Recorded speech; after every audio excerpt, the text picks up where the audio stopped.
اور ایک سوال ہے کہ دعا قبول کیوں نہیں ہوتی؟ اللہ کے حبیب علیہ السلام فرماتے ہیں، حدیث کا مفہوم ہے جب کوئی فاسق کافر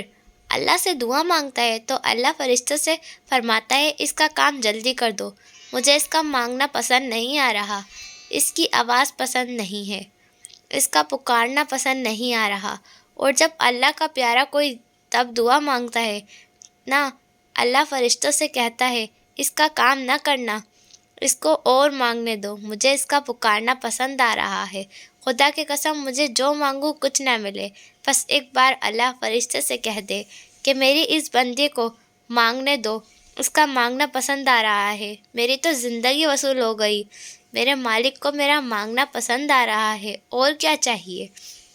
اس لیے جلدی نہ مچایا کرو، اگر دیر ہو رہی ہے تو اس میں تمہارے لیے ہی بہتر ہے اور تمہارے حق میں ہی اچھا ہوگا، مگر دعا سے نہ گھبرایا کرو۔ سبحان اللہ۔